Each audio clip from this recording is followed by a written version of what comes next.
Hi everyone. So I'm going to do another recording today, and I'm going to be talking about the ENFJ. So the ENFJ, the icon explained correctly. Well, when it comes to ENFJs, the reason why I'd say that they are the icon is that of all the types, they are the one most likely to become famous. They're the one most likely to create and sustain an image of themselves that lasts much longer after they may have passed away. They have the greatest capacity to become iconic out of all the different personality types. So, like with all my ways of describing the types, I'm going to be going through the blocks. So, starting off with, we have the ego block for the ENFJ, and that's extroverted feeling and introverted intuition. Now, people get the wrong idea about this block. They think it's sort of very goody two shoes, and ENFJ is always doing sort of nice things for everyone. And while they can certainly do wonderfully nice things, it's important to consider that extroverted feeling and introverted intuition is more about the big picture. It's more about how to inspire people towards the greater, grander things in life and to essentially unite people around causes, around things which are of greatest capacity to inspire people. That's the thing. The ENFJ with FE and NI together is going to be about inspiring people. It's going to be about crafting a message that people are going to respond to in a deeply profound way. And that's not necessarily going to be nice or goody two shoes. It can be quite dramatic, can be quite not quite cushy or comfortable at all. But yes, when we start, we look at the dominant function for the ENFJ, which is extroverted feeling. So, what is this about? This is about mood. This is about emotion. ENFJs are almost without exception passionate people. People who have not only a strength of passion and dynamism in their personality through the sort of the vibrancy of the moods that they experience, but also the ability to channel that and craft moods and images and be able to affect the emotional states of other people around them. ENFJs are fantastic when it comes to finding that way of really plucking at the heartstrings and creating uh, creating some kind of theme or messaging that cause you to really care about what they want to talk about, and they can very capably manage the emotions of say a room, or even at the long distance with say books or artistic publications, anything like that, which is why they tend to become very famous people. um, Now, supporting their use of extroverted feeling, which again is very sort of strong charisma, able to craft an image or message to appeal to almost anyone. What's supporting that is their introverted intuition. So ENFJs, they are not interested in the humdrum emotions. It's not about niceness or emotional positivity or anything sort of cushy and comfortable like that. For an ENFJ, introverted intuition shapes the mood they express to be that which is most profound, that which cuts deep to the underlying nature of mankind, that which makes you really care about something deeper or bigger, more significant, more transcendent than anything that is humdrum. And yeah, ENFJs can often be quite shocking as a result because they're trying to get at something deeper rather than what's just nice on the surface. They may see niceness on the surface as a sort of a fakeness, and they're trying to give you that authentic, raw, powerful self expression. Now, this authenticity of an ENFJ, it's not the sort of just be yourself kind of way. It's more about finding a style, finding an image, finding a brand, as it were, that is able to take or achieve great significance in the public zeitgeist and what everyone talks about, what is most influential. To be an influential meme, as it were, is something which an ENFJ is strongly inclined to become. If we look at examples such as Kanye West, so it's very much an influential meme. But if you look at other examples, go back to say a Martin Luther King Jr., or you go back to even someone like a Constantine the Great, very powerful and effective memes. The idea that they enter into the public consciousness, they hook into that in that way, because they're able to manifest them that mood, that charisma across great boundaries and great distances by connecting to something that's profound. So next we get to the super ego block. So this is not what the ENFJ. So the ego block is what the ENFJ brings to the world, as it were. Now this is what is expected of the ENFJ that they often struggle to actually fulfill. And it's that TE and SI space. It's a very sort of down to earth, practical space. That's what the ENFJ does not enjoy one bit. These are not practical types, ENFJs. They are not interested in that sort of, oh, you can work hard at that particular thing and practice makes perfect and all that other sorts of thing. They're not interested in this. They are often vibrant, passionate creatives rather than practical people, you could say. And out of the two, the TE and SI, extroverted thinking, TE, that's going to be the more accessible of the two for an ENFJ. ENFJs can be and think pragmatically, right? They can see where a quick thinking solution can get them ahead, can get things to work effectively in that moment. They can do that to some degree. They are not necessarily people who can very quickly in any situation come up with a solution. They need some familiarity to do that, but they do have more flexible and more adaptable ways of thinking that are conducive to being more pragmatic and effective. And an ENFJ will be mindful because they are so aware of how to style their image over the long run and consider how their image is going to be perceived in years from now. Because of that, they know the need to also come across in a competent way, to have the facts at their disposal to make a strong impression. So they will do that. They will learn the facts they need. They will be able to bring those up in the discussion to make sure that they are coming across as authoritative. And ENFJ, as I said, are the masters at coming across the way they want to come across in the long run. So yes, extroverted thinking, they will do enough of that in order to ensure that they come across as in the know enough to have the effect they want to have on people's emotional states. Now, what they struggle with most, however, is introverted sensation. Whereas an ENFJ, they don't like the facts too much. They can find the facts a bit boring. They'd much rather speak in a more exaggerated and emotive way to really get to you to feel the intensity of their feelings, as it were. That's sort of just, become more boring and factual. It's not really their cup of tea, but they can do it. Meanwhile, introverted sensation is a blind spot to an ENFJ. ENFJs are deeply passionate people. They have that dynamic restlessness under the surface, a certain heat and intensity, you could say, to them, which means they're often can be a bit frazzled at the edges.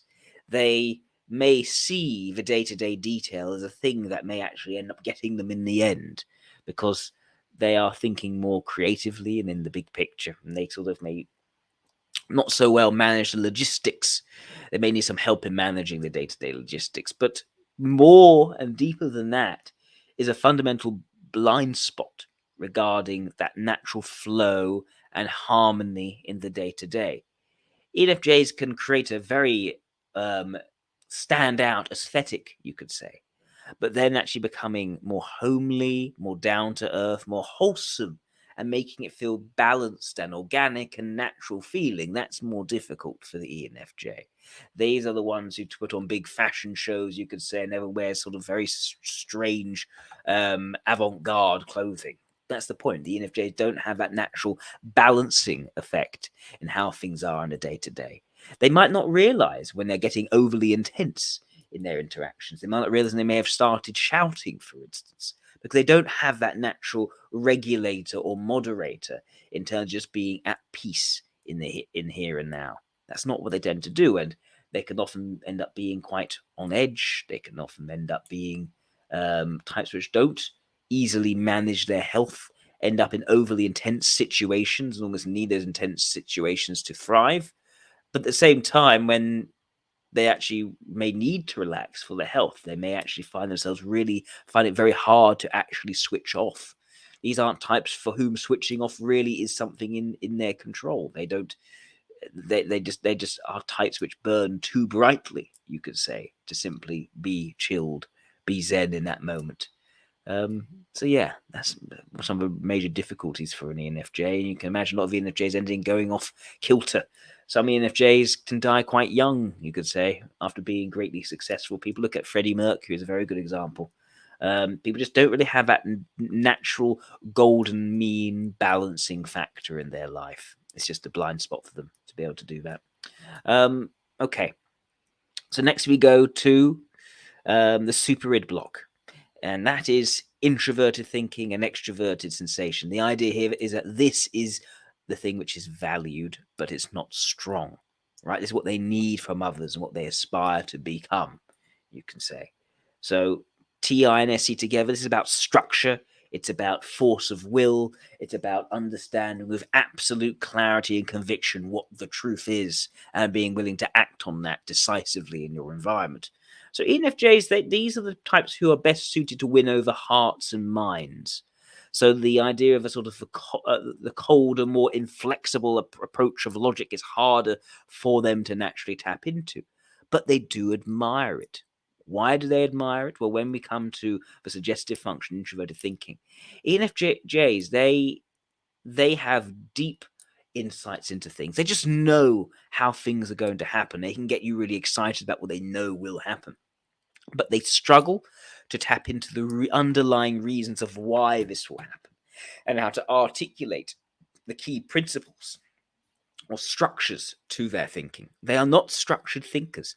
They tend to instead express themselves in the flow of consciousness, you could say. A very certainly quite a dark example of an ENFJ, Adolf Hitler. If you read Mein Kampf, should you ever feel like doing such a thing, you'll see that flow of consciousness way of writing, a lack of structure. ENFJs are not structured people, but they are types that covet the ability to make sense of things in a very clear way. And they can often feel quite vulnerable in terms of not having that sense of structure to hold their own identities together. ENFJs, and being so good at almost faking it until you make it, or becoming the brand, you could say, can lose that sense of what their underlying principles actually are. So what they actually need is someone to actually hold them to what those principles are meant to be, what makes sense, what does not, what is correct, what is true, and what is not, to uphold very clear boundaries. That an ENFJ will respect as long as it's done absolutely consistently. ENFJs can be very disappointed around people who are hypocrites. They cannot stand hypocrites. They cannot stand injustice. They will feel a great need to act, to bring awareness to the fact that there has been injustice, to change the world, to shape that and fix that evil, as it were. They hate injustice. That's the point. They need things to make sense, to not be arbitrary, to not be hypocritical. They just struggle themselves to really pick out what those underlying principles are that should be stuck to consistently. So yes, they are very appreciative of those who can create that structure for them. And you'll find that ENFJs, and often later in life, may even find something like a code, a religion, which can be greatly galvanizing to them, to give them that sense of structure. And I've known examples of ENFJs who, when they were younger, can quite easily go off the rails, but once they're given something like a religion or a philosophy, suddenly they absorb that almost wholly, and then suddenly they're able to find a stability in their life because they're following an ideology rather than having to maintain just a balance in their day-to-day life. The structure, the absolute rule and governance of it, as long as it is really strong, it really is ironclad. It's not an illegitimate source of authority and structure. If that structure is really given in a strong, robust way, then ENFJ is greatly respected. Now, what they themselves would like to grow into is their extroverted sensation. ENFJs are types that have a great deal of intensity, as I described before. They want to channel that intensity to really make something of themselves, to really make an impact. They are often quite restless and impatient figures.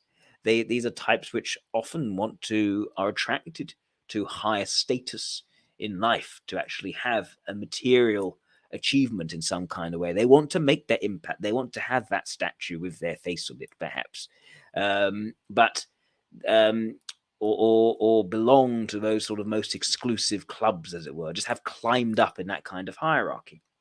Now, for ENFJs to get up there, they need to be tough. They need to be strong. They aspire towards becoming tough, strong people, able to utilize their force of will and not just their charisma.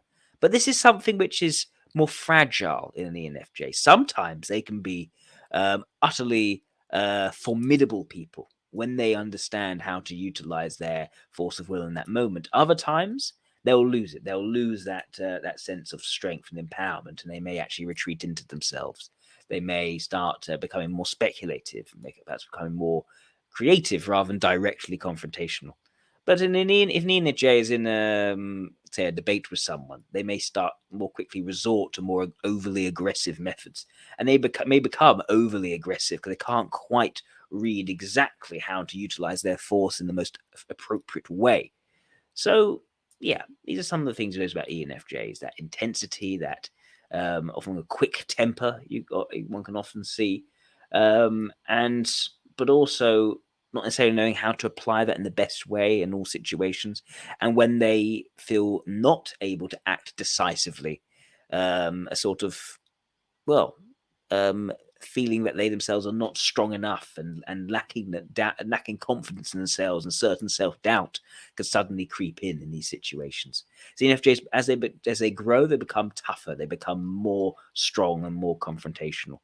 But yeah, now we get to FI and NE in the id block.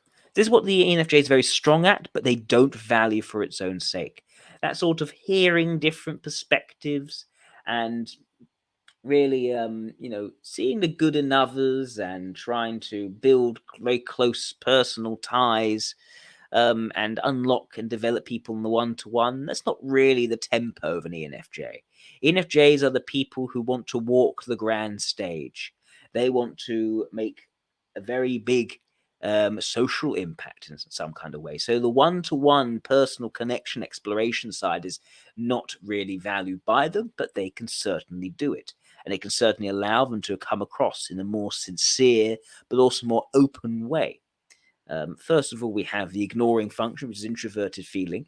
So again, ENFJs, they do have a good sense of their personal attitudes towards people, how close they ought to be. But they'll put that aside at almost every opportunity in order to focus on the extroverted feeling, how they're coming across to others, what their brand is. These are people who place greater emphasis on the public, you could say, than the private in their day-to-day life. ENFJs very frequently can become celebrities. They can become very influential figures in politics and music and all these other kinds of things. But that means often the personal life, their closest one-to-one relationships, may actually suffer as a result. They may not have as many closer people. They may have multiple affairs in some cases. I'm not saying all cases. It depends on the ENFJ, of course, and what principles they've been raised under. But what I would say is that when it comes to introverted feeling, it's there. It's just not placed an emphasis on, unless that enables them to come across more sincerely, more authentically. You could say allows them to read the sort of personal sensitivities and attitudes of each person to better come across to their audience. But it's not done for its own sake. In contrast, extroverted intuition. This is something an ENFJ uses quite a fair bit, whereas an ENFJ has little time for the sort of tutting personal judgment of introverted feeling. They don't like to feel judged at all. They can resist that greatly. Their extroverted intuition, can be quite receptive to. They don't value it for its own sake again, but they tend to be highly creative, highly mercurial, able to cast their mind in all sorts of different directions, able to be very avant-garde at the very sort of the front end of their creativity. And you can think of examples such as Lady Gaga or, or David Bowie as being highly creative sorts of individuals. They utilize this extrovert intuition in concert with their introverted intuition, allowing them to be open to a very broad range of different ideas and influences, which they then funnel through their introverted intuition to find those most meaningful, transcendent themes in their work, which are able to grip people in a profound way. So it's very much the mixture of intuitions under their extroverted ethics, which can be so powerful. Now, when an ENFJ is not at their best, because at their best, they're actually far more assertive, far more empowered to act. When they're not at their best, they'll fall back on extroverted intuition to become more doubtful, find themselves speculating what else could be. They may, for instance, find themselves speculating on the intentions of other people of introverted feeling, and they may often assume people could have no goodwill towards them whatsoever. I've seen ENFJs who often don't think about good and bad and may just assume that everyone is sort of evil and potentially cruel when they're in that sort of more self-doubting and sort of vulnerable feeling space. Of course, it's just their introverted feeling and extroverted intuition playing up and sort of speculating on people's personal attitudes in a negative way. But they may then overly gauge how am I then going to come across to people to make sure that no one can paint me in the wrong sort of way. So, yeah, when they're not at their best, they become very speculative and very open to some kind of crazy possibilities at times. But yes, they just need to be sort of brought back to reality with the cold, hard facts, as it were. So, yeah, that's what I'd say about the ENFJ. I hope that was helpful.